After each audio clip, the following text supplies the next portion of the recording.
Olá pessoal, tudo bem?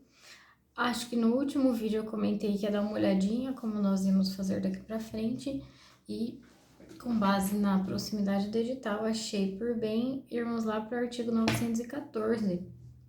Então, pular realmente uma parte considerável, infelizmente, muito importante, que depois vale a pena voltar para fazer as próximas fases, mas agora para a primeira, então, a gente vai lá para o 914.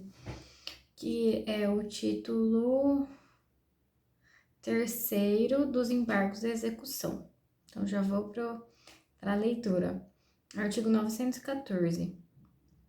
O executado, independentemente de penhora, depósito ou caução, poderá se opor à execução por meio de embargos. Parágrafo 1º. Os embargos à execução serão distribuídos por dependência, autuados em apartado e instruídos com cópias das peças processuais relevantes que poderão ser declaradas autênticas pelos próprios advogados, sob sua responsabilidade pessoal. Parágrafo 2º. Na execução por carta, os embargos serão oferecidos no juízo deprecante ou no juízo deprecado, mas a competência para julgá-los é do deprecante, salvo se versarem unicamente sobre vícios ou defeitos da penhora, da avaliação ou da alienação dos bens efetuados no juízo deprecado. Aqui, então, é importante chamar a atenção que o 914 e o parágrafo 2º, eles são em amarelinhos, então eles já caíram. E aqui, para eu guardar melhor, então, o executado, ele pode se opor à execução. E ele vai se opor por meio de embargos. E para isso ele não precisa, né, de penhora, nem de caução, nem de depósito. Esses embargos, eles vão ser distribuídos por dependência e vão ser autuados em apartado. E na execução, quando a execução é feita por carta, os embargos eles são oferecidos no deprecante ou no deprecado, mas para julgar, quem julga é o deprecante, salvo se versar unicamente sobre vício ou defeito de penhora, avaliação, alienação e etc. Artigo 915. Os embargos serão oferecidos no prazo de 15 dias, contado conforme o caso na forma do artigo 231. Então, são 15 dias. Parágrafo 1º está em amarelo. Quando houver mais de um executado, o prazo para cada um deles embargar conta-se a partir da juntada do respectivo comprovante da citação, salvo no caso de cônjuges ou de companheiros, quando será contado a partir da juntada do último. Segundo, nas execuções por carta, o prazo para embargo será contado da juntada da carta, da certificação da citação, quando versarem unicamente sobre vícios ou defeitos da penhora, da avaliação ou da alienação dos bens e da juntada nos autos de origem do comunicado de que trata o parágrafo 4º deste artigo, ou não havendo este da juntada da carta devidamente cumprida, quando versarem sobre questões diversas da previstas no inciso 1 deste parágrafo. Terceiro, em relação ao prazo para oferecimento dos embargos à execução, não se aplica o disposto no artigo 229. Apesar desse aqui não tá grifadinho de que já caiu, tem bastante cara, né, de pegadinha de prova. Então, para oferecer os embargos, não aplica aquele prazo em dobro do 229. Parágrafo 4º. Nos atos de comunicação por carta precatória, rogatória ou de ordem, a realização da citação será imediatamente informada por meio eletrônico pelo juiz deprecado ao juiz deprecante. 916, tá em amarelinho. No prazo para embargos, reconhecendo o crédito do exequente e comprovado o depósito de 30% do valor em execução, acrescido de custas e de honorários de advogado, o executado poderá requerer que lhe seja permitido pagar o restante em até 6 parcelas mensais, acrescidas de correção monetária e juros de 1% ao mês. E aqui a gente tem na Instrução Normativa 39, dizendo que esse artigo 916 se aplica ao processo do trabalho. E aqui ele está no embargos de execução. e acho que talvez tenha algo relacionado ao fato dele ser cabível também para o cumprimento de sentença, mas não estou aqui 100% certa sobre isso, mas acho que tem algum julgado. Parágrafo 1º. O exequente será intimado para manifestar-se sobre o preenchimento dos pressupostos do caput e o juiz decidirá o requerimento em 5 dias. Enquanto não apreciado o requerimento, o executado terá de depositar as parcelas vincendas, facultada ao exequente seu levantamento. Deferida a proposta, o exequente levantará a quantia depositada e serão suspensos os atos executivos. Indeferida a proposta, seguir-se-ão os atos executivos, mantido o depósito, que será convertido em penhora. O não pagamento de qualquer das prestações acarretará acumulativamente o vencimento das prestações subsequentes e o prosseguimento do processo, com o imediato reinício dos atos executivos, a imposição ao executado da multa de 10% sobre o valor das prestações não pagas. A opção pelo parcelamento de que trata este artigo importa renúncia ao direito de opor embargos. Também bem interessante, não tá aqui de amarelo, mas eu vou pintar. Então, quando a pessoa opta por parcelar, ela renuncia os embargos. O direito de opor, né? Parágrafo 7º. E aqui, aproveitando esse pedido aqui, olha, de parcelamento, o depósito, aqui eu tô lendo o caput, o depósito de 30% do valor acrescido de custas e de honorários de advogado, ele pode requerer que seja permitido o pagamento em até 6 parcelas. Então, ele só adianta 30 mais honorários, mais custas, e o resto ele divide em 6 vezes. Então, nesse caso, realmente, no prazo de embargos, aí não faz sentido ele opor embargos, porque ele vai pagar todo o valor e não vai discutir. Parágrafo 7º. O disposto deste artigo não se aplica ao cumprimento de sentença. Por isso que eu fiquei com dúvida. Tem uma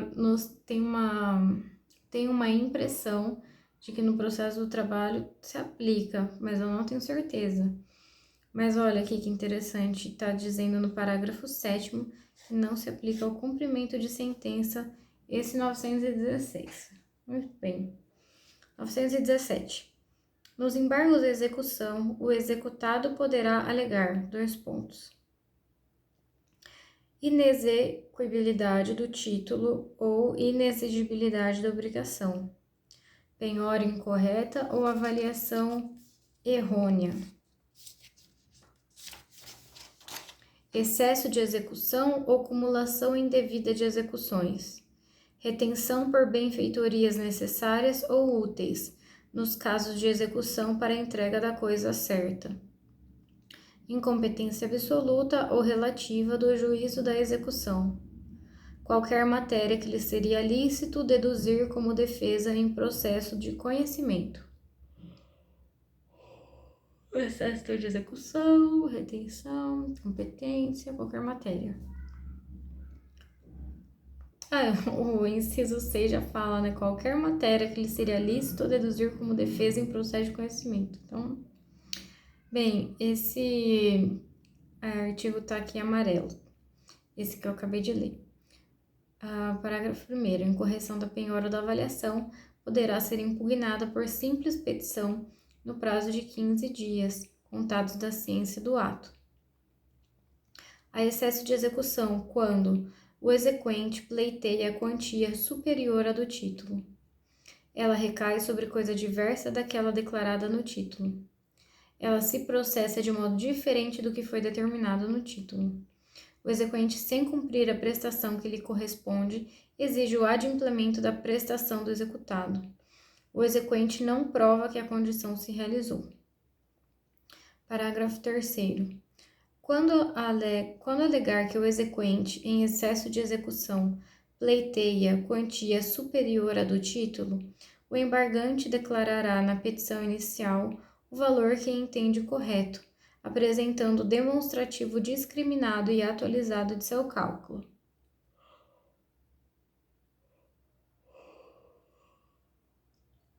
Parágrafo 4º. Não apontando o valor correto ou não apresentado o demonstrativo, os embargos à execução ou serão liminarmente rejeitados, sem resolução de mérito, se o excesso de execução for seu único fundamento, ou serão processados se houver outro fundamento, mas o juiz não examinará a alegação de excesso de execução. Parágrafo 5º, tá aqui em amarelo. Nos embargos de retenção por benfeitorias, o executado poderá requerer a compensação de seu valor com os dos frutos ou dos danos considerados devidos pelo executado, cumprindo ao juiz para apuração dos respectivos valores nomear perito, observando-se então o artigo 464.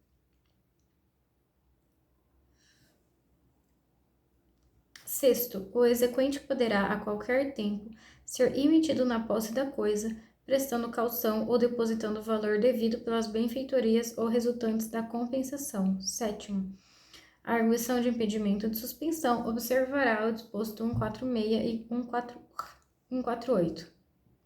Artigo 918. O juiz rejeitará liminarmente os embargos. Dois pontos. E aqui nós temos a instrução normativa 39 dizendo que se aplica o processo do trabalho.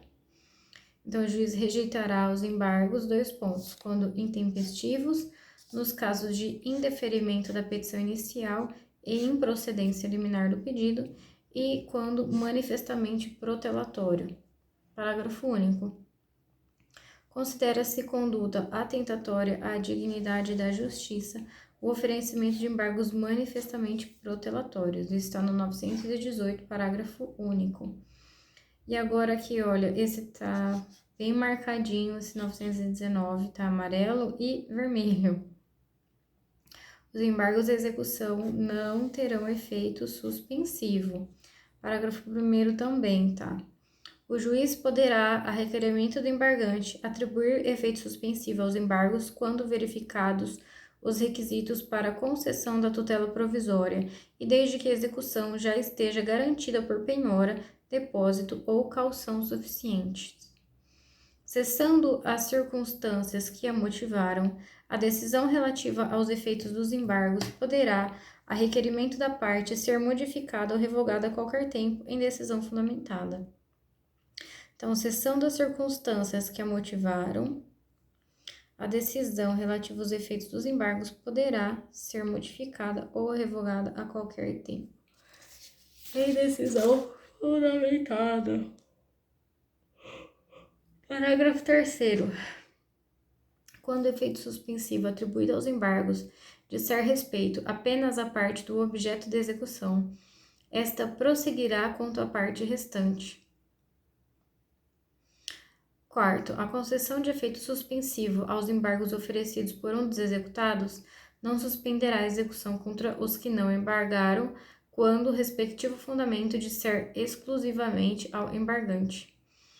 Quinto, a concessão de efeito suspensivo não impedirá a efetivação dos atos de substituição, de reforço ou de redução da penhora e de avaliação dos bens. Artigo 920. Recebido os embargos, dois pontos. O exequente será ouvido no prazo de 15 dias. A seguir, o juiz julgará imediatamente o pedido ou designará a audiência. E, encerrada a instrução, o juiz proferirá a sentença.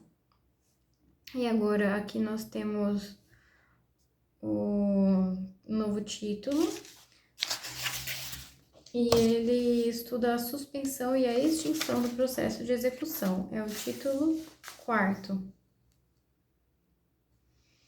E ele teve os artigos 921, não, o artigo 921, ele foi alterado, alguns de seus incisos,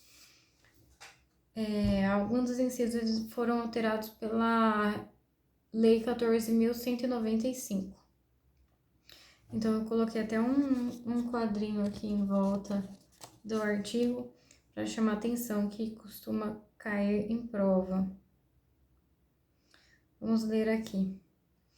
Tá, então, dizendo que suspende-se a execução, dois pontos, nas hipóteses do artigo 313 e 315, no que couber, no todo ou em parte, quando recebidos com efeitos suspensivos embargos de execução, quando não for localizado o executado, quando não for localizado o executado ou os bens penhoráveis. Ah, esse aqui, olha, foi alterado. Antes, o inciso terceiro, ele falava que suspendia quando o executado não possuísse bens penhoráveis. E agora, com a redação da Lei 14.195, diz que a execução ela é suspensa quando não for localizado o executado ou os bens penhoráveis. Quarto, se a alienação dos bens penhorados não se realizar por falta de licitantes e o exequente em 15 dias não requerer a adjudicação nem indicar outros bens penhoráveis, também suspende. E também quando concedido o parcelamento de que trata o 916. Aí tem aqui, parágrafo 1º, na hipótese do inciso 3, que é quando não for localizado, executado ou bens, o juiz suspenderá a execução pelo prazo de 1 ano, durante o qual se suspenderá a prescrição. 2. Decorrido o prazo máximo de 1 ano, sem que seja localizado ou executado ou que sejam encontrados bens penhoráveis, o juiz ordenará o arquivamento dos autos. 3º. Os autos serão desarquivados para prosseguimento da execução, se a qualquer tempo forem encontrados bens penhoráveis. E aqui, o parágrafo 4º também teve uma redação alterada e diz que o termo inicial da prescrição no curso do processo será a ciência da primeira tentativa infrutífera de localização do devedor ou de bens penhoráveis e será suspensa por uma única vez pelo prazo máximo previsto no parágrafo 1º. E aqui a gente tinha com a redação anterior, mas também falando da prescrição intercorrente, uma instrução normativa dizendo que não se aplicava ao processo do trabalho, esse artigo aqui. Mas acontece que agora com a reforma trabalhista, nós temos um artigo próprio sobre prescrição intercorrente. Parágrafo 4º-A. Esse aqui não tinha antes, né? Ele foi incluído por essa Lei 14.195. A efetiva citação, intimação do devedor ou construção de bens penhoráveis interrompe o prazo da prescrição, que não corre pelo tempo necessário à citação e à intimação do devedor, bem como para as formalidades da constrição patrimonial, se necessária, desde que o credor cumpra os prazos previstos na lei processual ou que o juiz fixar. E o parágrafo 5º está aqui com essa redação dada pela Lei 14.195 e diz que o juiz, depois de ouvidas as partes, no prazo de 15 dias, poderá, de ofício, reconhecer a prescrição no curso do processo e extingui-lo sem ônus para as partes. E aqui a gente tem também a instrução normativa dizendo que não cabia. Que essa é a redação nova, mas tinha também a redação velha parecida. Então, aqui o juiz, ele dá, depois de ouvir as partes, em 15 dias, aí ele poderia, de ofício, reconhecer a prescrição. Então, é de ofício. 6º, incluído pela Lei 14.195. A alegação de nulidade quanto ao procedimento previsto neste artigo somente será conhecida caso demonstrada a ocorrência de efetivo prejuízo, que será presumido apenas em caso de inexistência da intimação de que trata o parágrafo 4º. E aplica-se o disposto neste artigo ao cumprimento de sentença de que ele trata o artigo 523. Artigo 922. Convindo as partes, o juiz declarará suspensa a execução durante o prazo concedido pelo exequente, para que o executado cumpra voluntariamente a obrigação. Findo o prazo sem cumprimento da obrigação, o processo retomará o seu curso. Suspensa a execução, não serão praticados os atos processuais, podendo o juiz, entretanto, salvo no caso de arguição de impedimento de suspensão, ordenar providências urgentes. Agora a gente entrou aqui no capítulo 2 da extinção do processo de execução. E aí, aqui no artigo 924. Extingue-se a execução quando, dois pontos, a petição inicial for indeferida, a obrigação for satisfeita, o executado obtiver, por qualquer outro meio, a extinção total da dívida, o exequente renunciar ao crédito e ocorrer a prescrição intercorrente. Artigo 925. A extinção só produz efeito quando declarada por sentença. E agora a gente entrou em uma parte muito importante, que é o livro 3 do Código de Processo Civil. Esse livro aqui, ele trata dos processos nos tribunais e dos meios de impugnação das decisões judiciais. E eu acredito que esse é o último livro. Não, mentira. Depois tem ainda dos recursos. Mas aí muda, né? Não, tá certo, ó. Eu acho que esse eu vou refazer aqui minha palavra. Reformular. No livro 3, né, nós temos que é o processo nos tribunais e o meio das impugnações judiciais.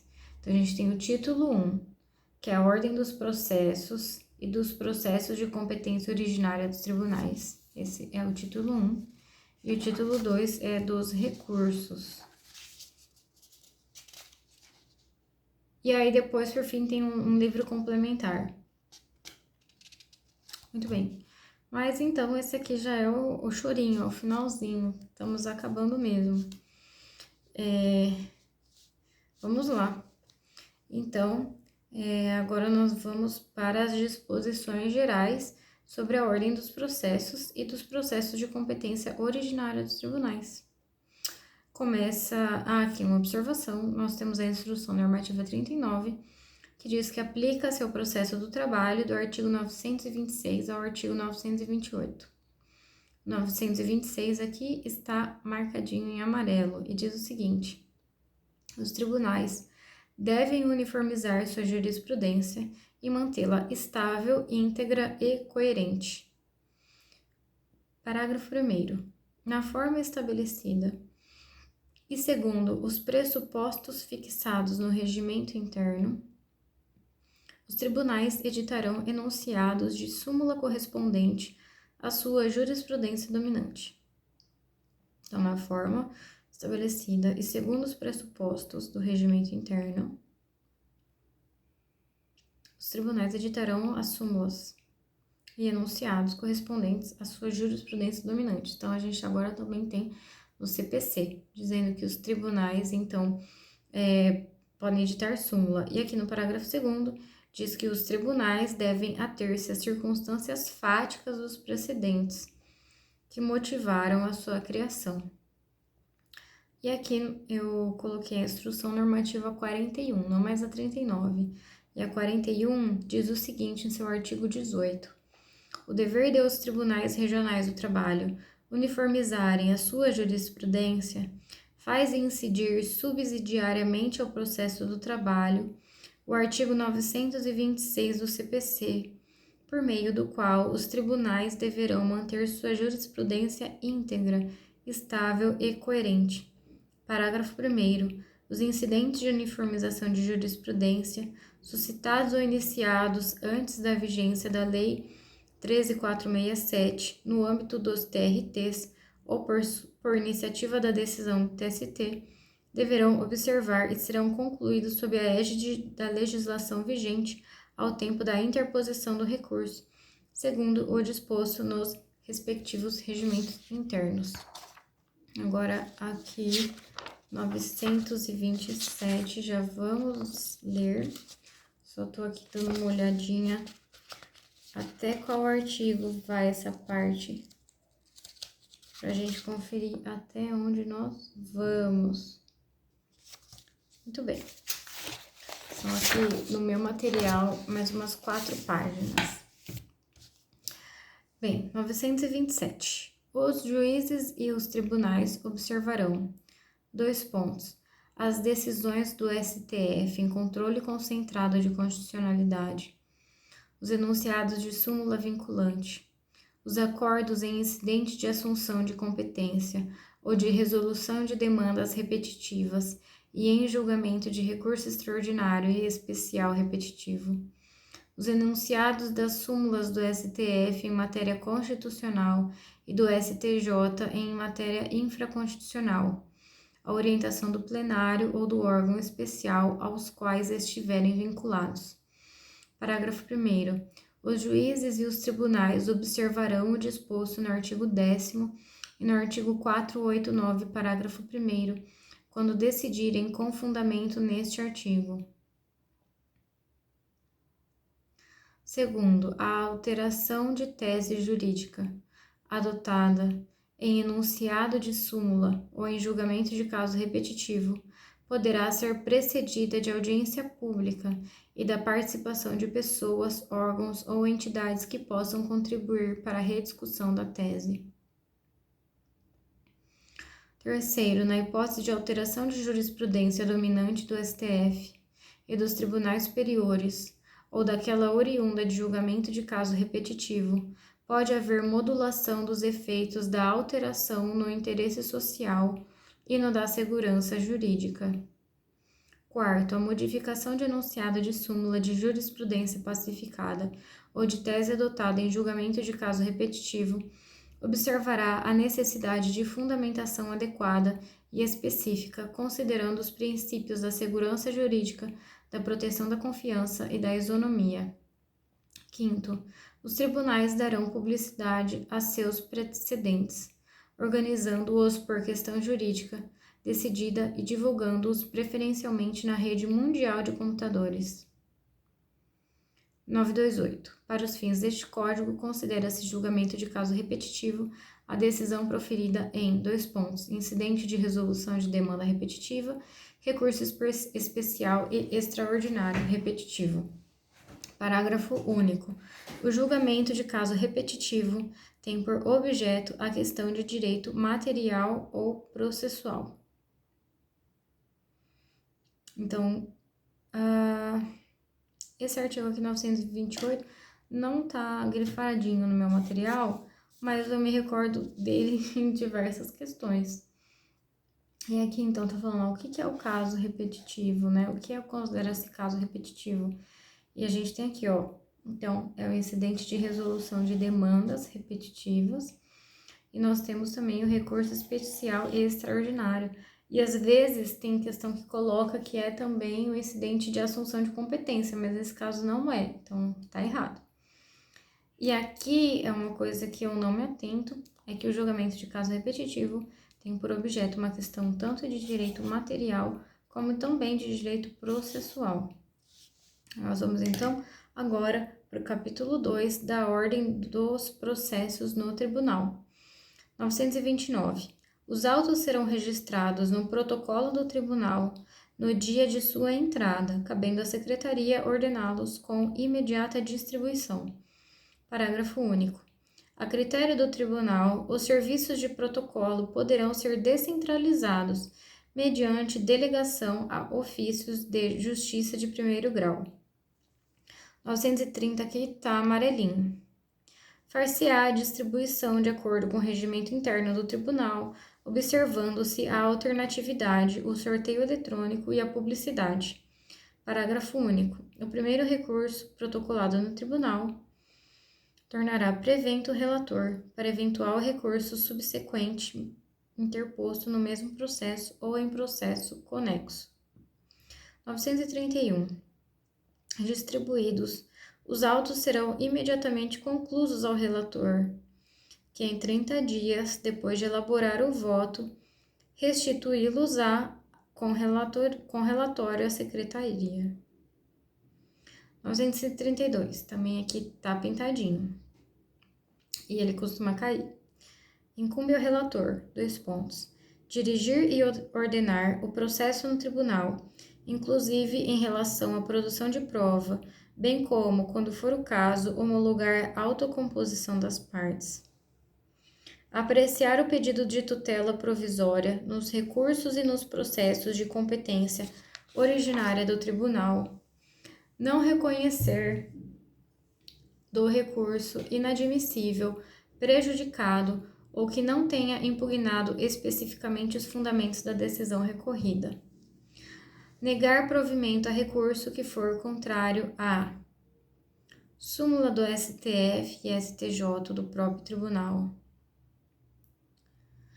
Acórdão proferido pelo STF ou pelo STJ em julgamento de recurso repetitivo. Entendimento firmado em incidente de resolução de demanda repetitiva ou de assunção de competência. Depois de facultar, nesses 3 casos, então ele nega provimento quando for contrário a esses casos. Aí, próximo. Depois de facultada a apresentação de contrarrazões, então o relator ele vai dar provimento ao recurso se a decisão recorrida for contrária a 2 pontos. Esses 3 casos, súmula do STF, do STJ ou do próprio tribunal. Acórdão proferido pelo STF ou pela STJ em julgamento de recurso repetitivo. E entendimento firmado em incidente de resolução de demanda repetitiva ou de assunção de competência. Depois, também cabe ao relator decidir o incidente de desconsideração da personalidade jurídica quando este for instaurado originariamente perante o tribunal. Também determinar a intimação do MP, quando for o caso, e exercer outras atribuições estabelecidas no regimento interno do tribunal. Parágrafo único. Antes de considerar inadmissível o recurso, o relator considerará o prazo de 5 dias ao recorrente para que seja sanado o vício ou complementada a documentação. De acordo com a Instrução Normativa 39, se aplica-se 932 ao processo do trabalho. 933. Se o relator constatar a ocorrência de fato superveniente à decisão recorrida ou a existência de questão apreciável de ofício, ainda não examinada, que devam ser considerados no julgamento do recurso, intimará as partes para que se manifestem no prazo de 5 dias. Parágrafo 1º. Se a constatação ocorrer durante a sessão de julgamento, esse será imediatamente suspenso, a fim de que as partes se manifestem especificamente. Segundo, se a constatação se der em vista dos autos, deverá o juiz que a solicitou encaminhá-los ao relator, que tomará as providências previstas no caput e, em seguida, solicitará a inclusão do feito em pauta para prosseguimento do julgamento, com submissão integral da nova questão aos julgadores. 934. Em seguida, os autos serão apresentados ao presidente, que designará dia para julgamento, ordenando, em todas as hipóteses previstas neste livro, a publicação da pauta no órgão oficial. 935. Entre a data de publicação da pauta e a da sessão de julgamento decorrerá pelo menos o prazo de 5 dias, incluindo-se em nova pauta os processos que não tenham sido julgados, salvo aqueles cujo julgamento tiver sido expressamente adiado para a primeira sessão seguinte. Parágrafo 1º. Às partes será permitida a vista dos autos em cartório após a publicação da pauta de julgamento. E segundo, afixar-se-á a pauta na entrada da sala em que se realizar a sessão de julgamento. 936, tá aqui amarelinho. Ressalvadas as preferências legais e regimentais, os recursos, a remessa necessária e os processos de competência originária serão julgados na seguinte ordem. 1. Aqueles nos quais houver sustentação oral, observada a ordem do requerimento. Os requerimentos de preferência apresentados até o início da sessão de julgamento. Aqueles cujo julgamento tenha iniciado em sessão anterior. E os demais casos. E aqui o 937 está aqui em amarelo. Na sessão de julgamento, depois da exposição da causa pelo relator, o presidente dará a palavra sucessivamente ao recorrente, ao recorrido e, nos casos de sua intervenção, ao membro do MP, pelo prazo improrrogável de 15 minutos para cada um, a fim de sustentarem suas razões nas seguintes hipóteses, nos termos da parte final do caput do artigo 1021. Então, pode ter sustentação oral nos seguintes casos: apelação, recurso ordinário, recurso especial, extraordinário, embargos de divergência, na ação rescisória, no mandado de segurança e na reclamação. Também no agravo de instrumento interposto contra a decisão interlocutória que verse sobre tutela provisória de urgência, de evidência e em outras hipóteses previstas em lei ou no regimento interno do tribunal. Parágrafo 1º. A sustentação oral no incidente de resolução de demandas repetitivas observará o disposto no artigo 984, no que couber. Segundo, o procurador que desejar proferir sustentação oral poderá requerer até o início da sessão que o processo seja julgado em primeiro lugar, sem prejuízo das preferências legais. Terceiro, nos processos de competência originária previsto no inciso 6, caberá sustentação oral no agravo interno interposto contra a decisão de relator que o extinga. Quarto, é permitido ao advogado, com domicílio profissional em cidade diversa daquela onde está sediado o tribunal, realizar sustentação oral por meio de videoconferência ou outro recurso tecnológico de transmissão de sons e imagens em tempo real, desde que o requeira até o dia anterior ao da sessão. 938. A questão preliminar suscitada no julgamento será decidida antes do mérito, desde que não se conhecendo caso seja incompatível com a decisão. Parágrafo 1º. Constatada a ocorrência de vício sanável, inclusive aquele que possa ser conhecido de ofício, o relator determinará a realização ou a renovação do ato processual no próprio tribunal ou em primeiro grau de jurisdição intimadas as partes. Parágrafo 2º. Cumprida a diligência acima, o relator, sempre que possível, prosseguirá no julgamento do recurso. Reconhecida a necessidade de produção de provas, o relator converterá o julgamento em diligência, que se realizará no tribunal em primeiro grau de jurisdição, decidindo-se o recurso após a conclusão da instrução. Quarto, quando não determinadas pelo relator, as providências indicadas nos parágrafos 1º e 3º poderão ser determinadas pelo órgão competente para o julgamento do recurso. E aqui, de acordo com a Instrução Normativa 39, artigo 10, aplicam-se ao processo do trabalho as normas dos parágrafos 1 a 4 do artigo 938. Então, aplica-se do parágrafo 1º ao 4º, que fala sobre vício sanável e diligências que o relator poderá adotar.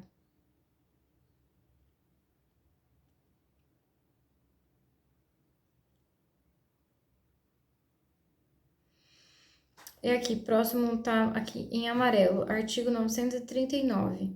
Se a preliminar for rejeitada ou se a apreciação do mérito for com ela compatível, seguir-se-ão a discussão e julgamento da matéria principal, sobre a qual deverão se pronunciar os juízes vencidos na preliminar. Artigo 940. O relator ou outro juiz que não se considerar habilitado a proferir imediatamente seu voto, poderá solicitar vista pelo prazo máximo de 10 dias, após o qual o recurso será reincluído em pauta para julgamento na sessão seguinte à data da devolução. Parágrafo 1º. Se os autos não forem devolvidos tempestivamente ou se não for solicitado pelo juiz prorrogação de prazo de no máximo mais de 10 dias, o presidente do órgão fracionário os requisitará para julgamento do recurso na sessão ordinária subsequente, com publicação da pauta em que for incluído. Parágrafo 2º. Quando requisitar os autos na forma do parágrafo 1º, se aquele que fez o pedido de vista ainda não se sentir habilitado a votar, o presidente convocará substituto para proferir voto na forma estabelecida no regime interno do tribunal. 941. Proferidos os votos, o presidente anunciará o resultado do julgamento, designando para redigir o acórdão o relator ou, se vencido este, o autor do primeiro voto vencedor. Parágrafo 1º. O voto poderá ser alterado até o momento da proclamação do resultado pelo presidente, salvo aquele já proferido por juiz afastado ou substituído. Segundo, No julgamento de apelação ou de agravo de instrução, no julgamento da apelação ou de agravo de instrumento, a decisão será tomada no órgão colegiado pelo voto de 3 juízes. E aqui o parágrafo 3º está em amarelo e diz que o voto vencido será necessariamente declarado e considerado parte integrante do acórdão para todos os fins legais, inclusive de pré-questionamento. Esse parágrafo 3º aqui já foi cobrado, mas de uma questão de segunda fase que eu fiz.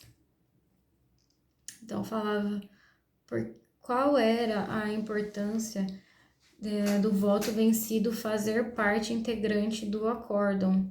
E justamente porque ele é considerado até para fins de pré-questionamento. Então, para possibilitar maior contraditório, ampla defesa das partes, para discutir o mérito e que pode garantir uma decisão mais justa, é necessário que os argumentos do voto vencido também sejam considerados. Artigo 942, aqui está em amarelo, todo ele aqui. 942. Quando o resultado da apelação for unânime... Não, desculpa. De novo. Quando o resultado da apelação for não unânime, o julgamento terá prosseguimento em sessão a ser designada com a presença de outros julgadores, que serão convocados nos termos previamente definidos no regimento interno, em número suficiente para garantir a possibilidade de inversão do resultado inicial, assegurado às partes e a eventuais terceiros o direito de sustentar oralmente suas razões perante os novos julgadores. Então, se a apelação não for unânime, ele vai ter prosseguimento em uma sessão com a presença de outros julgadores. Parágrafo 1º. Sendo possível o prosseguimento do julgamento, dar-se-á na mesma sessão, colhendo-se os votos de outros julgadores que porventura componham o órgão. Segundo, os julgadores que já tiverem votado poderão rever seus votos por ocasião do prosseguimento de julgamento. Terceiro, a técnica de julgamento prevista neste artigo aplica-se igualmente ao julgamento não unânime proferido em e aqui está em caps lock, para a gente não esquecer. Ação rescisória, quando o resultado for a rescisão da sentença, devendo nesse caso seu prosseguimento ocorrer em órgão de maior composição previsto no regimento interno. E segundo, agravo de instrumento, quando houver reforma da decisão que julgar parcialmente o mérito. Parágrafo 4º. Não se aplica o disposto neste artigo ao julgamento.